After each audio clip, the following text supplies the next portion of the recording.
Okay, interesting beginning thoughts on that. I liked it. So how many of you are awake? Awesome. How many of you are asleep? Good. We're honest. Okay, I have a couple reasons for doing what I'm going to do next. First, I want to wake some people up. Second, I want to make you laugh. And third, I want to get Alex back for a really embarrassing illustration he did to me at the last conference, me and Rutledge. So this is going to be interesting. Could I have 2 volunteers? Cody, Amber, that's your name, right? Got it right. And I want Alex up here as well. All right, so what do you guys think your chances of surviving the tribulation would be? Oh, me? What do you think? Yeah. Anybody? 0%. Yeah, pretty much. Yeah. You'd probably die. So to reflect that and to be funny, I have this. Does anybody recognize this? You guys will get to pick a flavor, not blue though, blue's cheating. Pick one and then eat it and find out whether you would survive the tribulation or not. Theoretically, there's a 50-50 chance. There's actually not. And could somebody get me 3 bottles of water? Pick one. The white one looks the best. If you're wrong, it's spoiled milk, so. All right. Are these like tasted like vomit or something? Not that one, but yeah. Oh, okay. That's All right. That's going to be spoiled milk. spoiled milk. All right. Thank you so much. And go ahead. Just eat it? Yeah, go ahead. I want to see your face when it's nasty. I swallowed it. I'm good. We have one survivor. Alex, what was yours? Spoiled milk. Yeah. All right, that was free, as they like to say. That was free. All right, you guys can sit down. Yeah. Thank you. All right. So you can open your notebooks to whatever page we happen to be on. I don't know. My notes say page 1. That's probably not right. We're going to be looking at the beginning of the 7 trumpet judgments introduced by the 7th seal judgment. And I want to do something funny at the beginning because none of the stuff in here is is funny. It's all very interesting, but none of it's funny. We're going to be looking at, probably need to start the PowerPoint. Is it working? And those page numbers are probably not right either. We're going to be looking at the 7 trumpet judgments and the seal. I don't know why those are separate slides. And before we do that, I want to go through some intro points. Number 1, this scroll, the title deed to the earth, will be free to be opened and read after the 7th seal is open. That 7th seal introduces 7 trumpet judgments. We'll also observe the 7 bowl judgments proceed forth from the 7th trumpet. You've heard that a lot, those 3 sevens. And once more before that, there's another beginning note that's not in the text that I want to talk about, though. There's often a desire to allegorize Revelation because some of the stuff in there is just weird. Cody has this great section I'm looking forward to about locusts or some locust-like creature, and nobody's quite sure what to do with those because they're just bizarre. And some of the stuff in my section is pretty weird too, like fire and hail together. I don't know how that's possible, but it happens. And people sometimes want to take it and allegorize it and say, no, it doesn't mean that. That's not literal. Well, when John wrote Revelation, he knew the difference between X, Y, and Z happened and something like X, Y, and Z happened. There are lots of times in Revelation he says something like a big mountain was thrown into the sea. And there are other times where he says the sea became blood. Now, he doesn't say like blood, even though he knew perfectly how to do that, and he used that often. If he says the sea turned into blood, it wasn't something like blood. And so when we go through some of the odder parts of Revelation, some of the parts that make people want to raise one eyebrow, we should remember that John often wrote something like a mountain happened, but he also often wrote just the sea turned into blood, or there was hail that had blood in it mixed with fire. We're going to be going over those. So when you see in Revelation the part that says this happened, then believe that happened, because John knew how to use a simile. He knew how to say, this is the closest thing I can tell. And he also knew how to just say, this is what happens. So keep that in mind when we're going through it. And there was silence in heaven before the sounding of the 7 trumpets. Now think about how weird that would be. As observed before, it was the Lamb who broke the 7th seal. This reaffirms that Christ is firmly in command of all of the judgment. And we have seal. I'm not really sure how these slides work. All right, the seal is broken. Yeah, there we go. And the silence in heaven lasted for like 30 minutes or a very long time, if you can imagine all of the voluminous praise that's been happening. Suddenly there's just no noise. How weird would that be? You can almost feel the silence, and that would be just bizarre. And for us, silence for 30 seconds can seem like an eternity. John had to endure it for 30 minutes, and he had to have found that very profound. Now, an awkward silence lasts for about 7, 8, 9, 10 seconds, something around that. And after that, you begin to think, what is coming next? What is that guy up there in the front doing? Like, why is he doing nothing? Well, John must have been thinking the same thing after about 7 seconds of silence in heaven when people are yelling and screaming and screeching like a raven all the time, and then all of a sudden, Jesus opens the last seal, and then there's just no noise. That had to have been really weird, but it lasted for half an hour. And if I stood up here and did nothing for half an hour, you'd all be really, really bored, especially after the interesting sections we covered yesterday. And so I'm not going to do that. That's a bad idea. But apparently it worked in heaven. We could definitely call this the calm. Those were, never mind. Forget those. I didn't put those in my notes either. Yeah. We could definitely call this the calm before the storm, as what follows will be intensified judgment. It gets really, really, really bad after this. And now Christ had the scroll open in his hands, and as rightful heir to the universe, he'll begin to bring things totally under his holy dominion. And each of the first 6 seals had brought with them various kinds of plagues, events no one had seen before. They were getting worse every single time, and it got really bad. It's going to get worse. And as Jesus opens the last seal, all of heaven waits in breathless anticipation to see what's going to happen next. As a cross-reference for this silence, I want to somebody turn to Zephaniah 1:7. If you just get there first, you can read it. Zephaniah 1:7. Nope, past it. Nope. Silence before the Lord God, for the day of the Lord is near. The Lord has prepared a sacrifice and consecrated his death. Right. Be silent before the Lord because the day of judgment is near. That sounds a lot like Revelation. And I think this silence conveys to us, first, a sense of respect, and second, a sense of what in the world is going to happen next. And there are actually 7 heralds for what's going to happen next. Before we had the first 4 seal judgments that were introduced by one of the crazy beasts that's in front of the creatures, not beasts, or wrong word, one of the living creatures that's in front of the throne. Now this judgment actually has 7 heralds for it, or 7 angels with 7 trumpets. I assume that means they have 1 trumpet each. And these are 7 angels who habitually stand, there's the Greek word, before God. They're not actually mentioned anywhere else in the Bible. And in Scripture, trumpets typically had a couple functions. They were used, that's the wrong button too.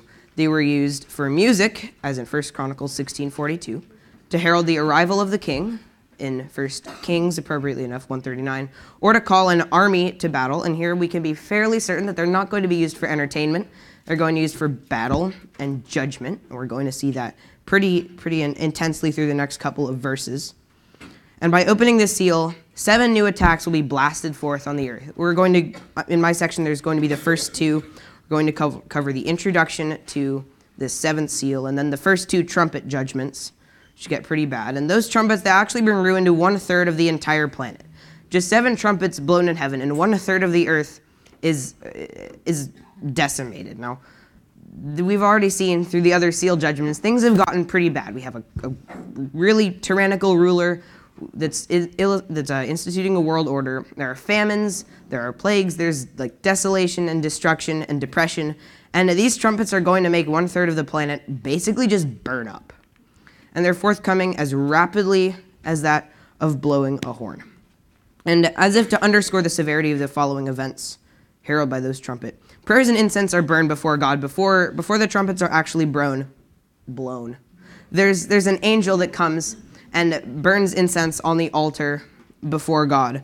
And I want to go through the verses first, and then look at what incense actually meant to Israel. In Revelation 8, it says, starting in verse 1, "When the Lamb opened the 7th seal, there was silence in heaven for about half an hour. Then I saw 7 angels who stand before God, and 7 trumpets were given to them. And another angel came and stood at the altar with a golden censer, and he was given much incense to offer with the prayers of all the saints on the golden altar before the throne. And the smoke of the incense with the prayers of the saints rose before God from the hand of the angel. And then the angel took the censer and filled it with fire from the altar and threw it down onto the earth. And there were peals of thunder, rumblings, flashes of lightning, and an earthquake. So that was kind of an unexpected ending, like the story Cody told the other day. The angel's burning incense before God, and then he takes the ashes and just casts them down to earth. I'm not sure. I don't usually throw anything like that. This has to be, he has to be really mad or something. And incense from the altar of heaven was added to the prayers of the saints. And before the blowing of the trumpets, another angel appeared. This angel, he stood at the altar holding a golden censer, and he had prayers from the saints that he was going to present before God as a sweet-smelling savor. And this is not something new. This happened all the time in the Old Testament. Whenever they were supposed to present an offering to God, that was generally added with incense to be burned to make it. I imagine a burning animal had to not smell very nice. It had to be pretty gross. But the incense was supposed to, I guess, make it more palatable for the people who were actually doing the offering. But it was also symbolic of the effect that offering had with God. Because the price, we learn in Hebrews, the price for sin is blood. There is no forgiveness of sin without the shedding of blood. And so there is the shedding of blood for the offerings in the Old Testament. Those happen all the time. And to present and to remind us of the fact that this was actually supposed to symbolize the atonement for sin, there was the sweet incense that was burning on the altar as well. And in light of the upcoming trumpet judgments that will blast onto the scene, grace beyond our imagination will be needed for all the saints still living on the earth. It gets really, really, really bad. And this incense, I think, has a couple of purposes. And the angel had a lot of it. That was important. There was much incense was given to him, and he added it to the prayers of all the saints. So we have the prayers of the saints that are supposed to be incense, as we'll see in just a minute, the next slide. But added to all those prayers that are supposed to smell nice to God, he adds a bunch of incense, I guess because the saints are in the minority. Here's the cross-reference for that. Psalm 141, verse 2 says, "May my prayer be counted as incense before you." The prayers of the saints on earth would most likely have been for God's grace and help as they suffered hunger, thirst, and exposure. I know for certain if I was suffering through the tribulation, that would be exactly my prayer to God. It would be, please don't let me die. But it would have been for extra grace, an extra measure of grace and mercy, because the times get really, really nasty. I think that's what the incense is for. And the appeals of those already dead had been for God's vengeance. We saw that back in chapter 6. The 5th seal judgment, all of the martyrs said, "How long before you avenge our blood?" Interestingly, the angel was given much incense to add to the prayers of the living saints, because they'd be pretty far in the minority. In Luke 1, you don't have to turn there, but this is probably a story we all know pretty well. Zechariah, he's the father of John the Baptist. This was before John was born. He's chosen to burn incense in the temple, and I think the significance of incense, the cultural significance, is just lost to us. We don't do this anymore. When I heard the story, I usually thought of Zechariah. He's like, okay, fine, I have to burn incense, whatever. He goes and burns the incense and leaves, and he thinks it's a chore or something. That's not actually how it was. There were enough priests at that time that they only had 2 weeks of actually serving in the temple. And when they weren't in those 2 weeks, they went and were regular tradesmen like everyone else. But during those 2 weeks, they would travel to Jerusalem and serve in the temple. And the highest honor they could possibly be given was to burn incense in the temple, in the holy place, right before the curtain that would have held the Ark of the Covenant in the Holy of Holies. And it was a special enough job. They were all chosen by lot. And so you had your little group of priests. And if it was your group's turn, that somebody would cast lots, and whoever won the lottery would be chosen to go serve and burn incense in the holy place. And it was special enough that there was enough priests you probably weren't ever going to do it in your life. And if you were, you weren't allowed to ever do it again. This was a once-in-a-lifetime event, and most priests didn't even get the opportunity to do this. And this was the best thing they could have possibly done if they were a priest. That was the most coveted job. It would have been their life aspiration. That's how important incense was. It was during the hour of prayer as well. So everybody who was in Jerusalem, they'd be outside the temple complex praying. And inside the holy place, there would have been whatever priest was lucky enough, and he'd be burning the incense before the altar. And Zechariah gets an angel appearing to him, which had to have been really weird. But the incense is really the point we're trying to make. The high priest would burn it in Old Testament times every morning, and when you got to New Testament times, burning incense in the temple was the best thing you could possibly do if you were a priest. That's how important there was. In fact, God in the Old Testament put laws in place to regulate what kind of incense you could burn and the ratios of the different ingredients that had to be put into it. This was not just, oh yeah, we're going to buy some from the store or burn it on the stove or whatever. This was the most important thing that could ever have been done as a priest. This was the best thing that could happen to you. And that's the kind of incense we see that's happening right now. This angel, he was probably pretty lucky to be able to burn the incense on the altar before the throne. And as he was doing that, this is symbolic of the prayers of the saints, and he adds incense to it to be sure that this reaches God. And because these saints, they're going to need an extra measure of grace. They're going to need a lot of help because it gets really bad. And this was on the golden altar before the throne. As it had been in the temple of Jerusalem, there was also a golden altar standing in front of God's throne. And this veil is reminiscent of the altar of incense that was before the inner curtain of the Holy of Holies in the temple. This was the one Zechariah would have burned his incense on. If you go into the temple, there's just the holy place where they have like the bread of the presence and the 7 candlesticks. Interesting correlation there. And they have the altar for the incense, and then there's the curtain. It's fascinating if you want to look it up. The temple in Exodus, you can do that in your own spare time. We're not going to do that here. But this is just to make the point that the incense was really important. In fact, Leviticus 16, 12, and 13 says this was a special high priestly duty on the Day of Atonement in the Holy of Holies, and that's got a lot of end times correlations. Again, if you want to look that up in your spare time, go ahead, but we're going to move on for now. God's instructions to Moses in Exodus 25 and in the book of Hebrews, those are both areas where we get the schematics of the temple. They both indicate the Jewish temple on earth was modeled after the heavenly temple which already existed. And mercifully, the smoke of the incense mixed with the prayers of the saints, it went forth from the angel's hand before our gracious God. And they would have needed this very, very badly. Let's see. There's a picture. I didn't know that was there, but there it is.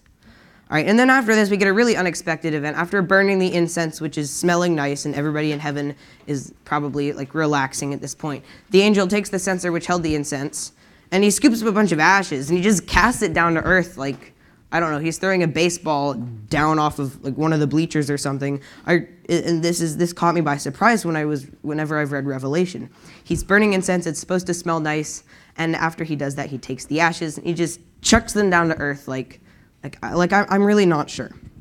He took it and filled it with the fire of the altar, and the fire reminds us of judgment. We're going to see that quite a bit within the first 2 trumpet judgments. And the angel just throws it to earth. This is thrown with great force. There's your Greek word ebalon, down to earth, and that Greek word implies fury and passion indicated in this action.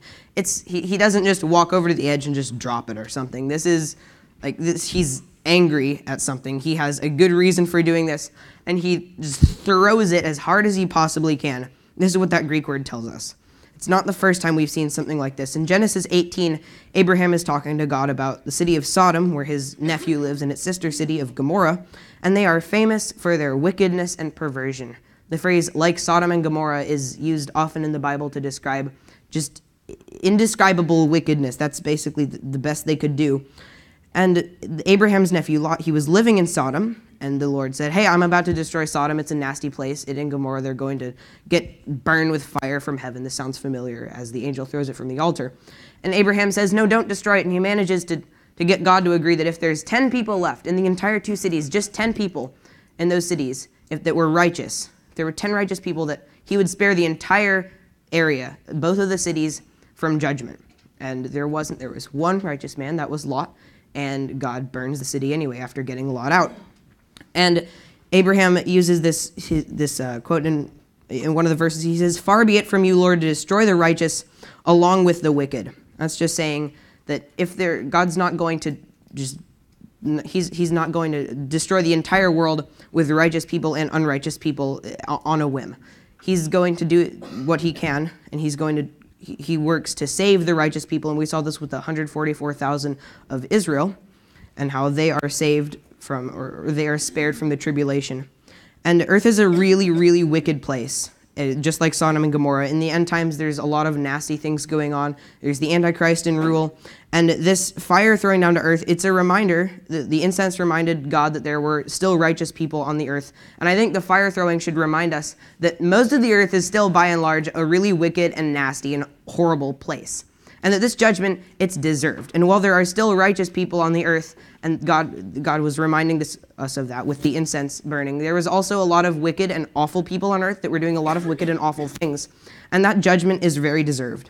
Sodom and Gomorrah did get what was coming to them. They got the fire coming down from heaven, just like the earth does in this verse. And it wasn't a small event. There was followed peals of thunder, sounds and flashes of lightning, and an earthquake. And that's really bad, and it's not the first time we've seen it in Revelation. At the end of the 7 seals, and the 7 trumpets, and the 7 bowls, we see this same consistent trilogy of lightning, thunder, and earthquakes. And also, we have seen that in the Old Testament as well. It was associated with God's inapproachable holiness and his judgment. On Mount Sinai, this is when God first revealed himself to Israel as a nation. They were coming out of Egypt. And he descended to this tip of the mountain, and only Moses was allowed to go to the top. And at first the people were like, what are you talking about? Why can't we touch it? And then God started the trilogy of lightning and thunder and earthquakes and stuff. And the people were like, never mind, Moses, you can go up and do it for us. We don't want to do this. And at that point, the mountain God made it a holy enough place that if you touched the base of the mountain, that was strictly prohibited, and you were supposed to be stoned, because that was stepping way outside of your bounds as a person. Only Moses was doing that as the interceder at that point. And this is the same phrase that we see in Revelation: the flashes of lightning, sounds and peals of thunder, and an earthquake. That symbolizes God's holiness and his judgment. And both of those are coming very fast. And this is the second of 5 earthquakes mentioned during the tribulation period. What a horrible time to live in. I've never actually been in a very bad earthquake. The worst was when I was living up in Washington, fairly close to where Alex lives, and it made the ceiling fan spin and the hymnal fell off the piano. That was it. I didn't even notice it. And that was the worst I've ever been in. It was the same fault line San Francisco's on, though, so something larger happened in San Francisco at the time. But what a horrible place to live if there are 5 really nasty earthquakes that happen. It's just the worst. And that's why we have incense. It's because extra grace and extra help is going to be needed by those saints who are living at that time. With the throwing of the fire to the earth and the thunder, lightning, earthquake, the 7 angels ascended to sound their trumpets. And if you thought the earthquakes and fire and lightning were bad enough, you're wrong. It gets worse. And the 7 trumpet judgments were given after the offering of the prayers to his people. And there are judgments. The angel ascending from the rising of the sun held back until the 144 Israelite bondservants of God were sealed in Revelation 7. There are angels here that are holding back the winds. They're about to make the entire earth stagnant and really, really nasty. And the one angel says, don't do this. We're about to seal the servants of God. Delay your judgment until we make sure our work is done. And so they sealed 144,000 Israelites. And here the judgment comes. Now, this was God's mercy on display. God just delayed his judgment until those righteous men were evacuated or were sealed from the earth, on the earth, to make sure they wouldn't die. And this is like in Genesis 18, when God delayed the destruction of Sodom and Gomorrah until Lot was warned to leave and save himself. And this is the same thing we see happening in Revelation. His 144,000 Israelite bondservants, they're protected, they're sealed, they have the hand of God on them to make sure they survive and they don't die. And after that happens, the judgment comes. And astonishingly, in spite of this tremendous outpouring of wrath, unbelievers will remain hostile toward God. Now, we already saw in the in the 6th seal judgment, people recognize that this is divine judgment and that God is punishing them for wickedness and nastiness. And instead of actually turning to God and saying, please stop or something, they try to get the mountains to crush them, because that's better than asking God. I don't know. But we've already seen they know it's divine judgment. And instead of recognizing that God is punishing them, they don't repent. They will continue to harden their hearts and worship false gods, even though they know that the Lord and the Lamb are up in heaven orchestrating all of this. And they know it at that point. And here we get to the actual 7th seal judgment. And this comes it's not its own judgment. It contains 7 trumpet judgments. And the first trumpet judgment is vegetation destroyed. And I imagine a lot of it's already destroyed. We have famines on the earth. That means there's the food supply is held up somewhere. And we have earthquakes and lightning and thunder that probably burned up a lot of it or cracked a bunch of the earth. That's already bad enough. And in this trumpet judgment, vegetation will be specifically targeted. And it will be targeted by hail and fire mixed with blood as they were thrown down to the earth. Let's read Revelation 8:7. Actually, let's start in verse 6. It says, "Now the 7 angels who had the 7 trumpets prepared to blow them. The first angel blew his trumpet, and there followed hail and fire mixed with blood, and these were thrown upon the earth. And a third of the earth was burned up, and a third of the trees were burned up, and all of the green grass was burned up if the trees were not enough."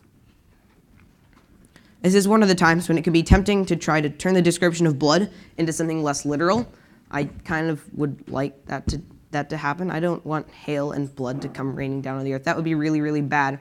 And we know blood has a horrifying effect on people. Nobody likes just blood lying around, especially falling from the sky. That would be really bad. But this is not one of the times when John says this was hail mixed with something that looked like blood and fire that rained on the earth. This is hail and fire and blood that's coming down on the earth. We're going to see in a couple of verses when he talks about the second trumpet judgment, he's going to say like. There's some giant thing that falls into the ocean, and he says like a great mountain. This is not one of those times. This is actually blood. There's no reason to doubt that it will be actual blood. Imagine the horror and biological hazard. It's going to get really bad. John didn't actually handle the blood, but he saw it. And from our own experiences, we know the sight of blood has a horrifying effect on people, especially my little sister. Rutledge and Gideon really get that. Yeah, she hates it. This would be the literal fulfillment of Joel 2:30. That's a great cross-reference for all of the judgments in Revelation. It says, "I will display wonders in the sky and on the earth, blood, fire, and columns of smoke." Now imagine how bad that would be. This will cause extremely unsanitary health conditions in the general populace, in addition to the destruction from property with the fiery hail. Now I know that regular hail is bad enough. I live in the Dallas area, and even when it's not cold at all, we get hail randomly sometimes, and I don't know where it comes from, but it can get really, really big. This was not necessarily in my area, but the biggest hailstone was 8 inches across and weighed about 2 pounds, and it was in a storm with a bunch of other similar sized hail. And even like a hailstone that's only about that big, it would be really, really bad. The regular hail that we get in my area tears shingles off of roofs. Yeah, okay, I said that right. People have to get the roof inspector to come out and fix their roofs. It like, bounces a couple feet off of the ground when it hits. It's really bad. And I think it's safe to say that the supernatural blood, fire, hail, it'll be way worse than the hail that I know is pretty bad. Imagine what that would do to plant life. It has to be awful. God sent hail like this to Egypt, of course, minus the blood many years ago. And we all know what happened to Egypt. It's really bad. Eventually, Pharaoh had to say, you have to leave, Israelites. Our land is dying. What happened to Egypt was a local event. This will be global. And it will burn up 1/3 of the vegetation on the earth plus all of the grass. And that was the consequence. A third of the earth was burned up. A third of the trees were burned up. All of the green grass was burned up. Maybe that means that all the savannas in Africa with the yellow grass are safe. Okay, that was a joke. We don't really know. But we have all of the grass is burned up. The trees are burned up. 1/3 of just the surface of the earth is lit on fire. That's really bad, and this is only the first judgment. Entire ecosystems, no, I'm not there yet. The destruction of many trees would cause there to be less oxygen in the air, more carbon dioxide. Scientifically, one large tree gives a day's supply of oxygen for 4 people. So when we breathe in oxygen, we use oxygen, and we breathe out carbon dioxide. That's how this works. Trees do the opposite. They take the carbon dioxide breathed out by life forms and take it in and do some reaction and get oxygen comes out. I don't like studying botany, so that's about all I can tell you. But I know that when trees, especially in big cities, when there are no trees, the air can get really bad because all the carbon dioxide accumulates and there's no vegetation to take it out and replace it with oxygen. And that on a worldwide scale would be really dangerous. Entire ecosystems will likely collapse. That would make collateral damage basically impossible to assess because if there's just no trees, there's basically no life that can happen in there without oxygen being imported from somewhere else. And 1/3 of the earth will be burned up, and all of those 1/3 of the trees will be gone. that could get really bad. And that was just the first one. Here's the second trumpet judgment. And that one is the seas become contaminated, and that's pretty bad. And the second trumpet judgment, the seals become polluted. We just read that. And this judgment, something like a great mountain burning with fire was thrown into the sea. And this starts in verse 8. The last two verses we'll be looking at, verses 8 and 9, if we could read those. Verse 8 says, "The second angel blew his trumpet, and something like a great mountain," there it is, this was not actually a mountain, it was something like a mountain. John knows how to do that. "Something like a great mountain, burning with fire, was thrown into the sea, and a third of the sea became blood. A third of the living creatures in the sea died, and a third of the ships were destroyed." Now, there's a lot in those two verses, but if you look back at the first trumpet judgment, actually quite a bit of revelation so far, we see the blood and with the mountain, and we see the fire. We're going to get to why those reoccur in just a minute. I want to talk about the like in there, though. This text does not say a great mountain burning with fire was thrown into the sea. It says something like a great mountain, that's called a simile, was thrown into the sea. We don't actually know what this is. We have a meteor or some other thing that comes down to earth in the third trumpet judgment that I won't be covering, but this is something like a great mountain thrown into the sea. And so John did know how to take something he didn't know how to describe and describe it with something that was familiar. But when it says a third of the sea became blood in that verse, we can be pretty sure that that's actual blood, and that's pretty nasty. It doesn't seem to be a meteor or an asteroid, since John described a falling star in the next trumpet. And from the prophecy in Joel 2:30, we can see these phenomena do not have to be explained scientifically for them to be true. This is the verse about blood, fire, and vapor of smoke above. And the consequence of this is that the divine strike is about a third of the sea became blood, a third of the creatures which were in the sea had life, died, and a third of the ships were destroyed. Now, we have a cross-reference for this. It's actually a really good verse. If somebody could turn to Hezekiah 3:3, if you get there first, just read it out. I got it. And he said to the people, "Thus saith the Lord, the day of judgment." Okay, that's a joke. Hezekiah doesn't exist. I wanted to see how many of you were really awake. It's an old Bible joke, so there is no Hezekiah. I don't have a cross-reference for that one because it's the only time in the Bible when a giant, something like a mountain, falls into the sea. I just wanted to see how many of you were awake. And if I could keep a straight face. That's usually the question, too. All right, so a third of the sea becomes blood, a third of the creatures die, and a third of the ships are destroyed. Okay, so if anybody else tells you to look up Hezekiah in the future, just laugh. Yeah, Rutledge actually fell for that once. He was 7 to be fair, but that it's a good joke. All right. So first about the seas becoming blood. This does not say the seas became like blood. It says the seas became blood. God Almighty is capable of that. He's capable of anything. So we don't have to try to explain it scientifically or something. That's why it's called a miracle. It's because it's outside of how nature works, and this is the sea becoming blood. Or not really, but the sea's becoming filled with blood based off of the... Are those your seals, Jamie? Are those your seals? Yeah.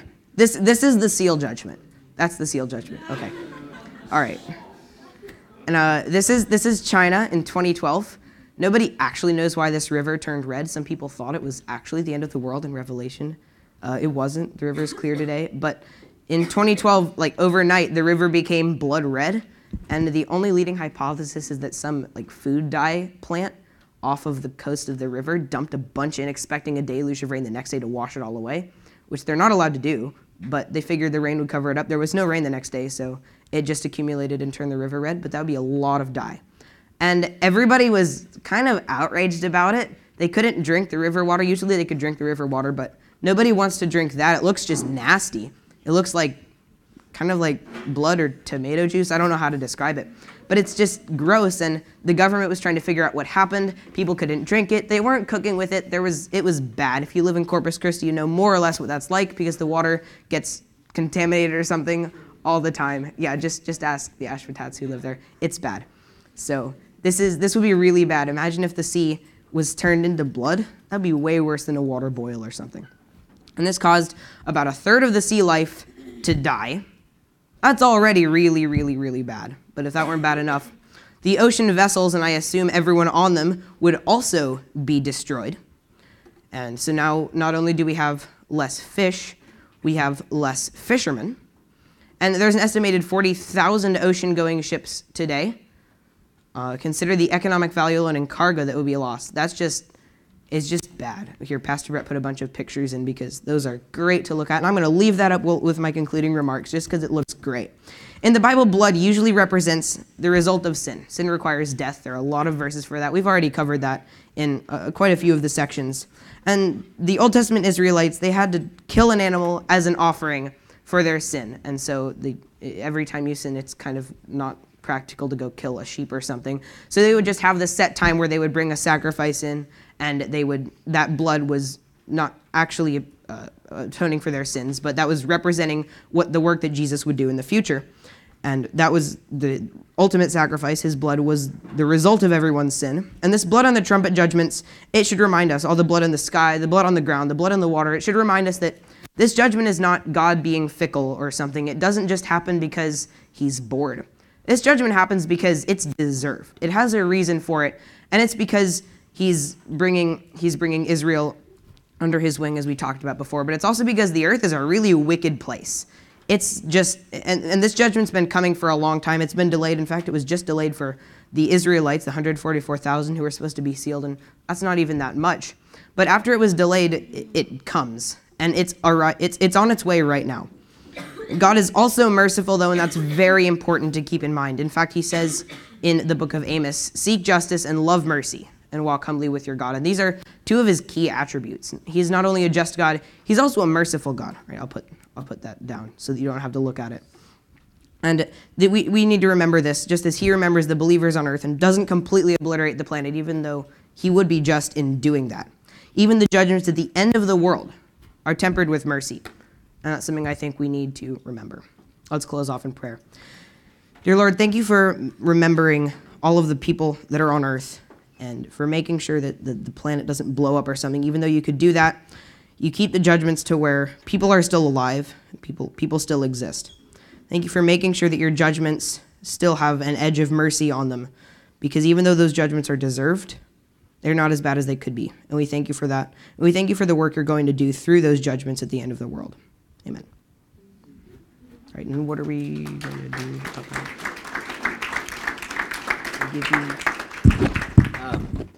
Is this your last time to teach? Yes, it is. Okay, so this is Owen's last time to teach with us, and I wanted to ask you, how long have you been teaching with DM2 now? This is the third conference. Third conference, okay.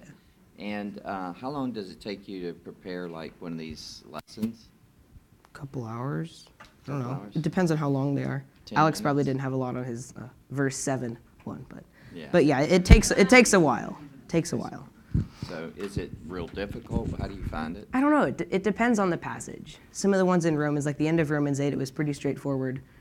Christians are secure, but some of the ones in Revelation are just weird. It takes some time to prepare for those. Okay, yeah.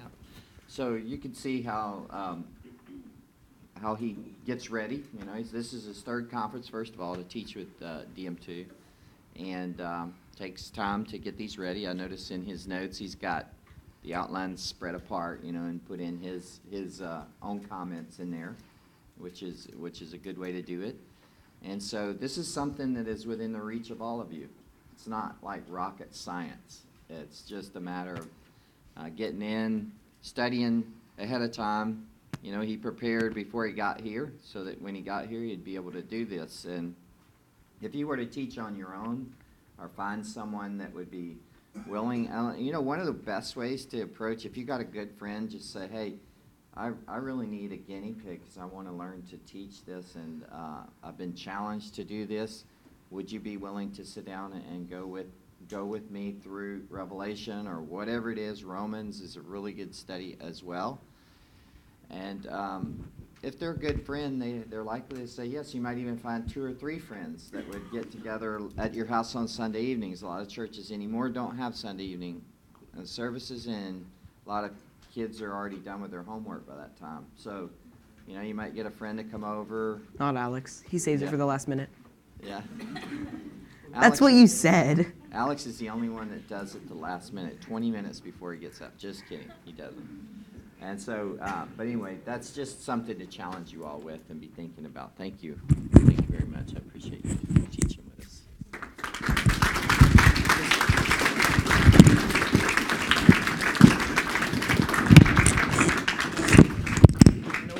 You're good, you're good. Drop them. 7-minute break, the number of completion.